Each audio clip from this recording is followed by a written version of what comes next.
So you may have seen the other videos that show the crash and the explanation of what caused the crash. But outside of what actually happened to me, there's a few discoveries that were shocking that may be repeatable. And the purpose of this video is to go through those things separately to my own experience. The first lesson that I've learned is the rigor necessary to understand that an aircraft is safe. And many of us think that we can inspect ourselves and determine whether something is mechanically sound. Certainly I did. What I had not thought of, and I don't know why, was the degree of disassembly necessary to see all of the critically important things. I had assumed that licensed professionals, licensed mechanics, licensed inspectors that had looked at the aircraft would have been sufficient for me to assume the aircraft was sound. Yes, I did do my own pre-flights, as did a friend of mine, and none of those things discovered the issues that you've seen in the other videos. To the inspector that did the work, they certainly should have, and one of the lessons I've learned is to develop a healthy concern around the completeness and the quality of work done by licensed professionals. So first lesson is, do not trust just because somebody is licensed.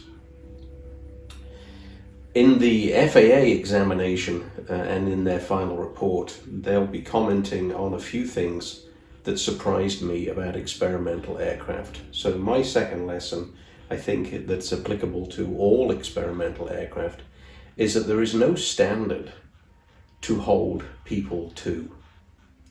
So just because somebody's licensed and does something bad, it doesn't necessarily mean that they're going to get into trouble, because there is no standard. The onus is on the builder/operator. And if you have built your own aircraft, the responsibility should be there.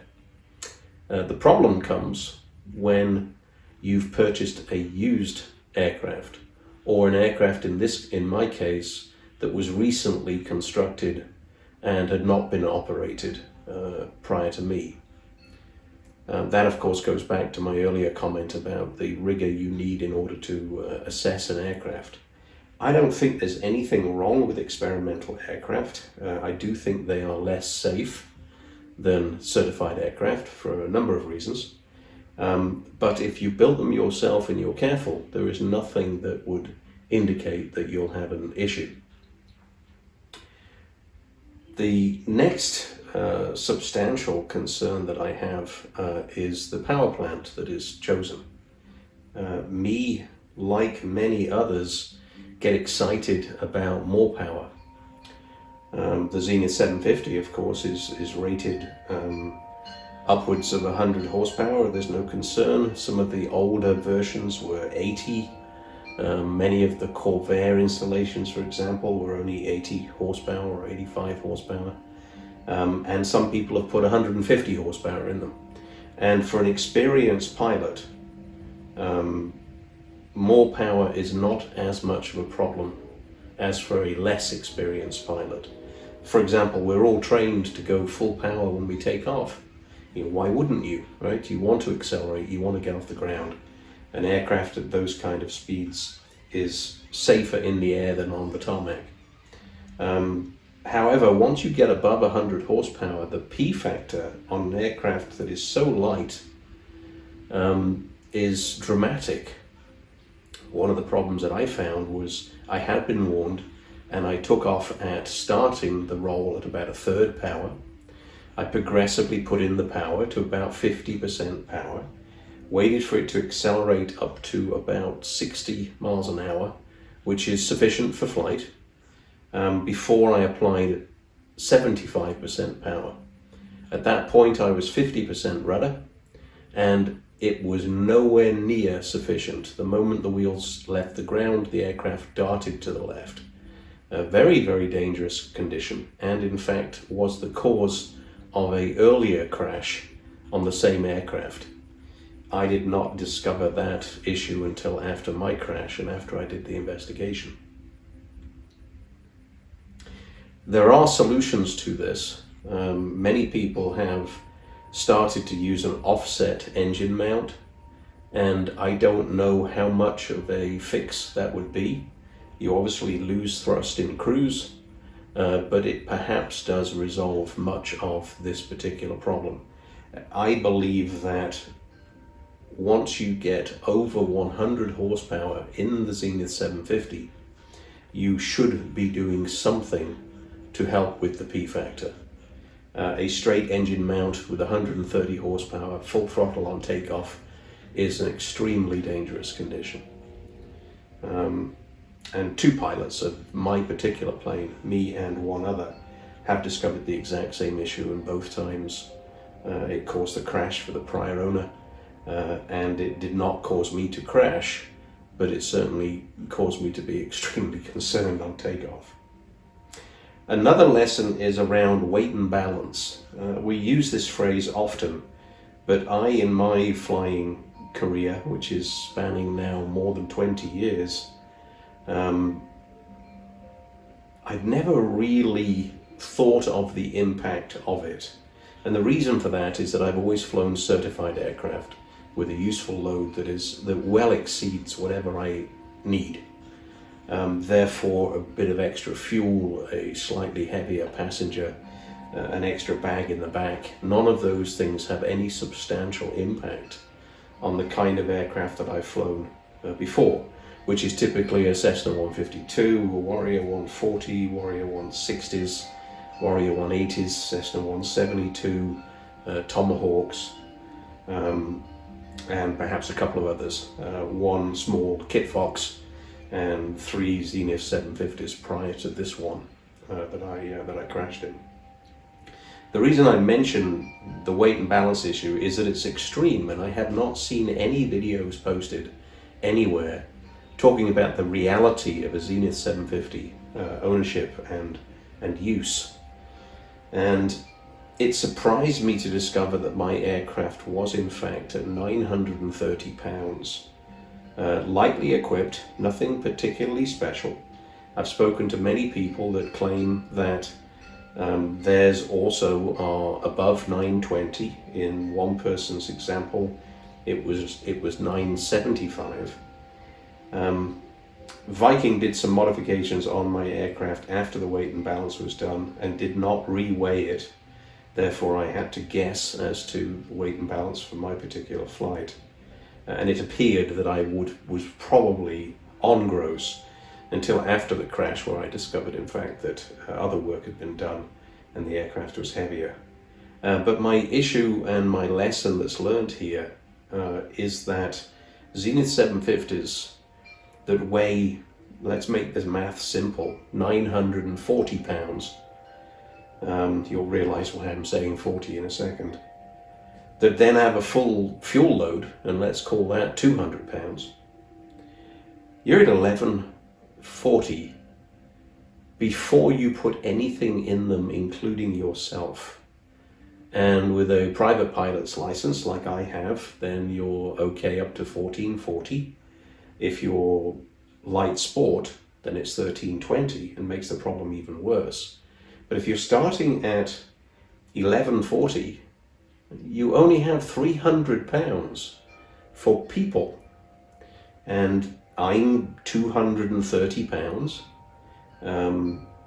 So out of that 300, I could only take a very small person with me, and certainly no baggage of any kind. So in terms of operating restriction, I bought the cruiser with the expectation that me and my wife could take weekend trips to the beach, for example, or into the desert or into the mountains or whatever. And my discovery out of the crash in doing the math and further investigation is that me, my wife, and a bag could never legally fly that aircraft. So it's very important to do the math and to understand the true weight of your aircraft before you take off. After the crash, I discovered that Viking placed 12 additional pounds in the tail to counteract a nose heavy condition caused by a gearbox and cooling system upgrade that they did. So 9:30 became 9:50, most likely. And at 9:50, I had no room for my buddy Walter, yet he was sitting right alongside me. We certainly had no room for anything else, and I'm glad we took nothing more with us on that particular trip. When it comes to the process around buying an aircraft, I've also learned a very valuable lesson about myself. And that is that I get overly enthusiastic and excited by achieving a goal. And in this particular case, I was excited about owning a 750 cruiser with a 130 horsepower engine that had good modern avionics, etc., and a low price for an aircraft that had a bad history was not the appropriate answer. I did attempt, prior to the final acquisition, to rent a hangar on the same airport, to haul it across into that hangar out of Viking's reach, and to do a fairly exhaustive set of tests, including booking some CFI time for myself in the aircraft, hiring a mechanic, etc. That was the plan. The reason I did not is that I was hurried into the acquisition with the threat of the aircraft being sold to somebody else. The aircraft had been delayed so substantially during the sales process that I felt eager and urged to get this aircraft home. And because of that, it caused me to cut corners. There was no hangar space available, therefore I couldn't do any work undercover. Florida weather, of course, is dreadful, many days. I could not find a licensed mechanic that had any free time. I could not find a CFI that had any Zenith experience. And having tried that, my plan B was to take a Zenith experienced pilot / mechanic with me when I went down to Florida to return with the aircraft. I found two, and I had agreements with both, and both fell through. One for family reasons and the other because he was still at college and had to return to college. So plan A, plan B, both fell through, left me only then with taking an experienced pilot with me for the trip home, which felt like the best I could do and would be okay. The main reason for feeling okay is just my own courage, my own trust in my own abilities, which proved to be certainly a factor in all of this. If I had not been in such a hurry, and if I had taken the wings off, hauled the aircraft back on a trailer, for example, and done the work and the evaluations here at my local airport, I would have found the problems before flight and we would not have had such a risk. I did not do that. I decided to fly it back. So yes, we discovered the issues in flight early. We returned to the airfield. We got low and slow. We had a wreck, but it was survivable. And we're here today and there's no harm done.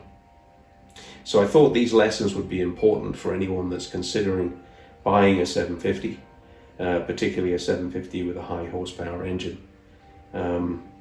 Doesn't matter about the manufacturer of the engine. My particular engine was Honda. You would probably have the same issue with any high horsepower heavy engine on a 750. I do believe that one of the factors in my own issue was that I did not build sufficient experience to cope with some of the problems. One of the problems with the throttle control, I think more experience would have been okay. More experience with taking off with high horsepower would have made that fine too. Neither of those things caused the crash. It was the failure of the flight controls that caused the crash. But those two things were scary at the time, and I think a little more time probably would have made those things acceptable. For people that are watching this video that have a great deal of experience with 750s, probably take those things in their stride and have never even noticed those kind of issues. But it's worth for anyone that's evaluating a 750 to take a look and think through these things. And feel free to give me a call. My number is available, and I can talk